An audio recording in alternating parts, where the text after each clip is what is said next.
Good afternoon. Welcome to the Special Events Partnership Grant Administration Workshop. Now, congratulations on getting this grant.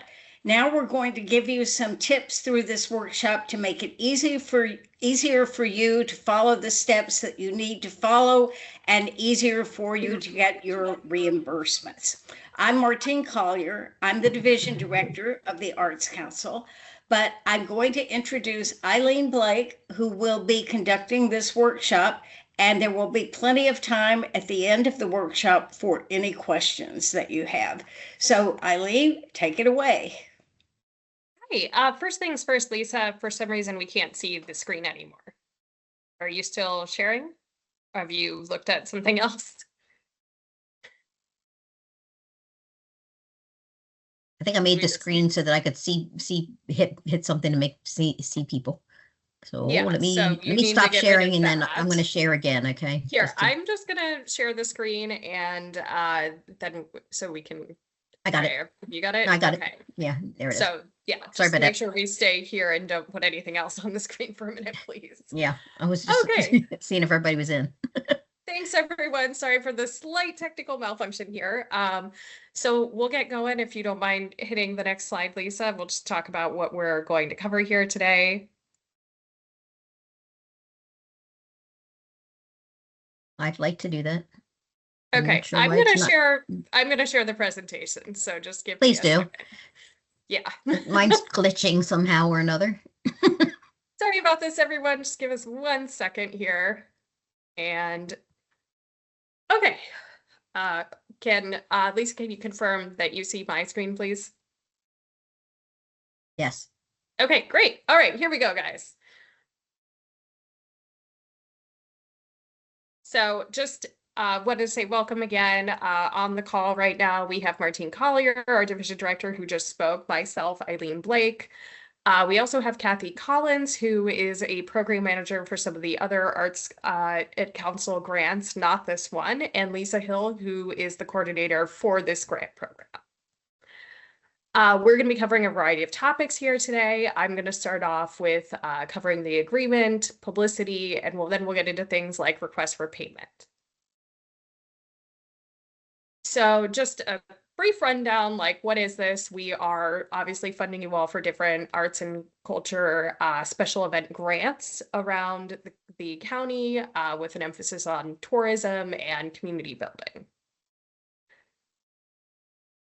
Congrats, if you're on this call, you've kind of already made it through most of the process. The application, the BOCC has agreed to your award, and most of you have definitely already received your agreement and probably had the opportunity to sign it, send it back, and we've been getting these executed.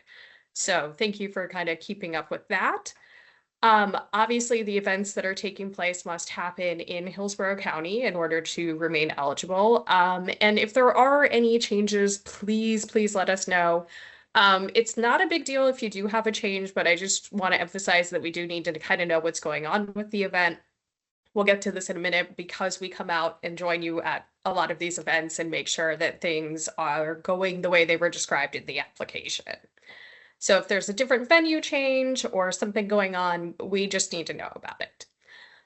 We'll get into a more detailed explanation about all the payment requests, but just, briefly, just to make sure that you need to make sure you have the Exhibit C and Exhibit D and things like your budget details or the specific requirements for that specific payment. And we'll get into publicity again more in a second, but we want you to make sure you're using the Hillsborough County logo at the event as well. And if you do not have it, please let me know. I'll reach out to the communications department and we will make sure that you get the correct version so that you can use it at your event. Okay, so first things first, just please remember that you are actually entering into a legal contract with Hillsborough County. So a lot of the things we're describing just do really need to happen. So please keep in mind that they are required. You'll see, your whole application is actually included in the agreement. So you'll have your dollar amount for the award. You'll have your entire application describing the event that you guys have decided to do. And that is part of the term of the funding, right? So you need to describe it. as written, if there is a change, you need to let us know. We have also in the contract that you'll need to provide up to 10 tickets. These are so that staff can come monitor the event and make sure that this is happening the way that it was described. If there's parking, please include the parking for us. We also share this with the BOCC and the Cultural Assets Commission members to make sure that they get an opportunity to attend if they wish to attend and see all the cool, amazing things that you guys are doing. We also ask that you please try to send us the tickets and the information about attending these events at least 2 weeks in advance if possible, because we want to make sure that BOCC members who want to attend are able to attend, and it's easier for their scheduling and their calendar if we have it at least 2 weeks in advance. Just 1 second. Okay, and then obviously also if the event is canceled for any reason, please let us know that. Basic rundown for how this works is that if you have already received the first payment, you don't actually need to return it. We will forward that into the next year's funding. So what happens basically is if you already have money from us, the next year we'll deduct that same amount. So you can still get an award that totals out to something similar.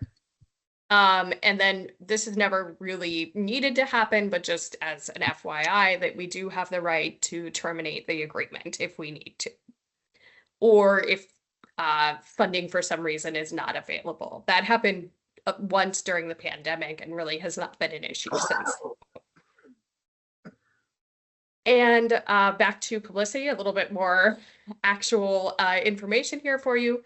At the event, we do ask you guys to display the logo in kind of the same recognition and size and manner as other similar sponsors.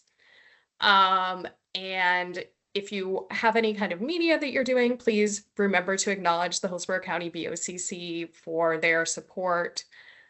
Similarly, like if you have a website for the event, you can link and put the county logo on the website.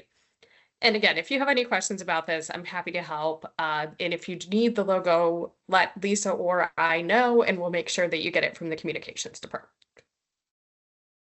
So at this point, we're going to let Lisa kind of come in here and start talking a little bit about the request for payment. Hello, how are you doing today? So what we want to go through is each one of the payments. So first payment we'll cover for is the, let's back up a little minute. First, we're going to look at the Exhibit C and D because we want to make sure you understand how to fill those exhibits out. So when you're looking at Exhibit C, it's going to go ahead and outline how much each payment is going to be. It's specific to your grant and your grant only. So it's already been calculated. So you don't want to change the amount of the award for payment 1, 2, or 3. It's what it is, and that's what you're going to request. This is an example of a payment 1. So you have your request number, the amount of payment at the top, and then in the chart you're going to show your current request. For this one, it's only payment 1, so it would be the first amount, and then 0 for the amount paid because you haven't been paid yet, and then the balance on that line item is going to be 0. Then the second payment will be 0, 0, and then continue forward as you go along. And I can work with anybody on this in very specific ways and give you an example of your own personal Exhibit C if you would like. Exhibit D is also required. Exhibit D talks about what's needed in each of the payments. So for the first payment, it's really important that you understand that this is a pre-event payment. It's upfront 40%. As soon as you get your agreement that has been fully executed and sent back to you in an email, which a lot of you have already received that back from me, and it's available to you as soon as you get that in. It does take me a little bit to get that financing set up, and then I will work on getting that first payment out to you as soon as possible. That's the first 40%. It's very important also to note in this case that this is the only time you can change anything related to your budget. And that's really important because at the end of the day, if your budget is less than what you put in the application and you haven't changed it, it can affect your full payment which we'll get into in a little bit. With this payment, we need that Exhibit C, we need Exhibit D, but we also need some backup. That would be the evidence of securing your venue, your proposed event schedule, your programming, what's going to happen at the event. If you have a list of your talent that's already been scheduled to be performing or anything like that, we want to know what the performance schedule is. We need that material revision of your budget, which means anything that changed in your budget that's significant. And if you have any updates on your marketing plan, we want to know that too for the event. So with all of that information, we can then proceed with payment 1, which is your 40% upfront. When we get into payment 2, it's another 40%, and it is a post-event 40%. So as soon as you have your event, you can turn around and request this second payment, which is 40%. That would also require that we have a full C and D. Every time you do a payment, you have to have those separately done. But then in the requirements and the background of what we need to support that payment request is a description of event. We want to know how to go. Did you have any problems with it? We've had issues with hurricanes, of course, weather-related events, things like that. Anything that happened that was really significantly wonderful, you had a way more turnout than you thought you would have in your application, and that's something we really going to highlight. So getting to that, we do want to know preliminary numbers of your attendance at your event, whether you had who you had as event, not specifically who, but that you had vendors and the type of if they're entertainment and different things like that, or are they artists that were out there, such as when we're doing the art festivals and things like that. Summary of your programmed activities that actually occurred. So that would be similar to what you put in for your preliminary, but a actual full program that happened of an event, scheduling and things like that. We also want to make sure you give us proof of the Hillsborough County logo being used or the acknowledgement that Eileen had discussed in the beginning as part of the grant agreement requirements. The proof of the event is another thing we need to know. That can be flyers, handouts, videos, things like that. News articles, stories, photographs, any of those kinds of things are always really good support for what's going on and to prove that you had your event. Now, we do try to get out to every event. We've been trying to go to everybody's event. Now, if you're one of the people that has multiple events, we may not hit every single one of them. We're going to try to do at least one throughout the year. So we will also know that and note that when we're out there. And third payment is kind of a rehash sum of what happened in payment 2, but there's more to it than that. And this is for your final 20%. This is really important that you understand. We need to know not just the description of the event and everything, but there's also a requirement for showing your cash expenses. We don't want you to include anything that's in kind or any volunteer hours or anything like that. You can note that within your description, but when you're doing your actual numbers, we need to know actual cash expenses. And then we also require that you put in any revenue you brought in. If you add the Special Events Partnership Grant Award as part of your revenue, try not to do that, but if you do, note it as such so that we can back it out, because we need to know what the other revenue was, not just including what we already had awarded you. We also need the final numbers for the event attendance, vendors used, artists and entertainment programs like that the Hillsborough County logo has been used and the acknowledgement made, as well as those proofs of events having occurred. Can be the same exact thing you sent me in 2. If it's sufficient for 2, it would probably be okay for this. But the most important thing in 3 is your budget being up to date and fully filled out. We want to know that if you said you were going to spend money on performances of $50,000, that you actually came up close to that. Maybe you spent 48, which is fine.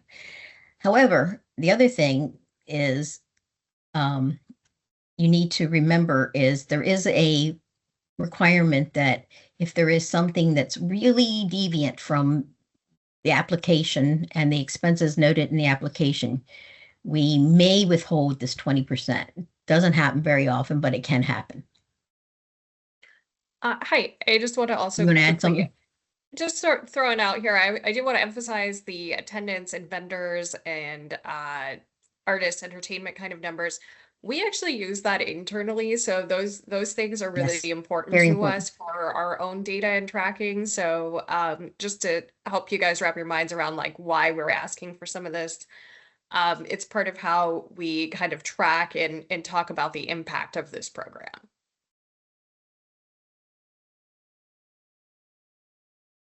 I'll let you take it away again, Lisa. So this is a really important note as well. Within the grant agreement, there are terms, and in those terms, it requires that all grant payment requests to be submitted within 60 days of your date event. If your event occurred on November 1st, then you would have to have it within 60 days, which is around January 1st or 2nd, actually, but if you calculate the 60 days out. Now you can request a one-time only grant extension of 60 days to finalize your budget if you haven't gotten all of your information in on what was spent and what all your revenues haven't come in. We can, if requested, but you have to put that into our office at least 2 weeks before that 60-day deadline, because it does take a minute. People have to approve it, and we have to make sure that we have the ability to approve it before that 60-day ends. If there is a form for it, we will send you that out. I also keep track of things like that. So I have a calendar that shows exactly when your 60 days ends and also when your additional 60 days will end.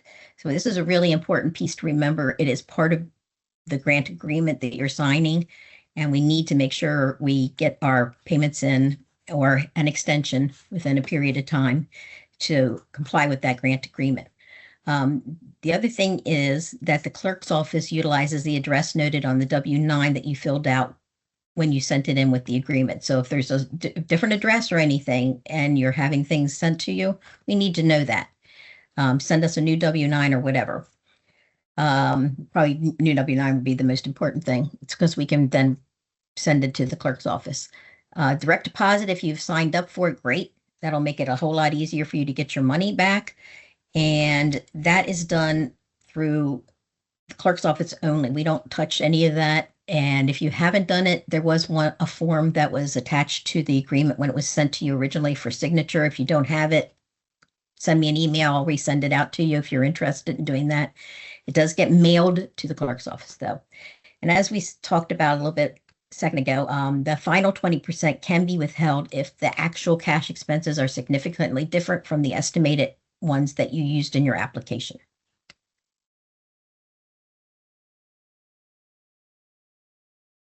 Now, records retention is also part of the grant agreement requirements. You do need to maintain accurate financial records for, oh, I see a typo, sorry, no less than 6 years, which is including your attendance records, your vendor records, your performance reports, anything else that's related to this agreement.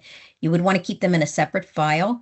You would want to make sure you have all your expenses and your revenues related to the agreement. I would keep all copies of payments out, receipts in, and everything into one file so that if we are going through an audit or we have to reach out to you, it's easy for you to find. These requirements are outlined in the agreement and also under the Florida statute. These are some helpful links.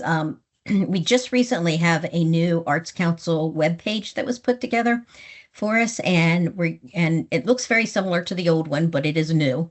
And this is a link to that new Arts Council webpage. We also suggest that you keep just be aware of the Cultural Assets Commission. So this is a link to them.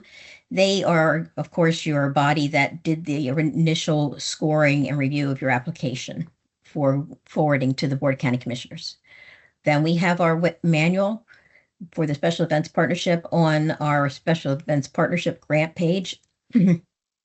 This was also sent to you when I did the agreement that was fully executed. So you have a copy there, or you can look at it here. It's kind of a really handy manual reference for anything that you may have a question about on the Special Events Partnership. We also, as part of our Arts Council webpage, we do have a place where you can submit your events. And this is where it is. When you're in the events, I've been putting them in for you as I've been getting them and setting them up so that they're on the calendar and people know about your events. But if you get a chance to do it and you want to look yourself, see what's out there even, you want to go to the Arts Council website and then scroll all the way down if you want to submit. Excuse me.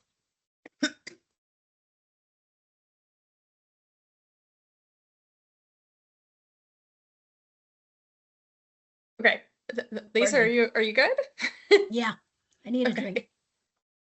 All right, so I'm just going to cover this for a second because Lisa's teasing a little bit here.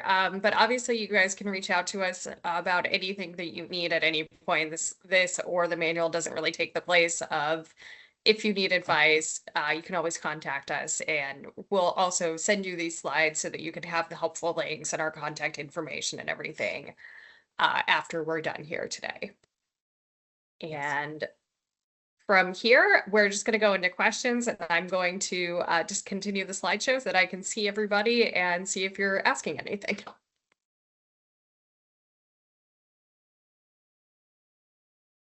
Anybody have any questions for us?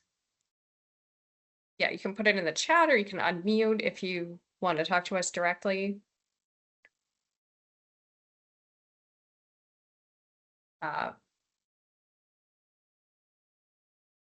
Not really seeing anything though, so.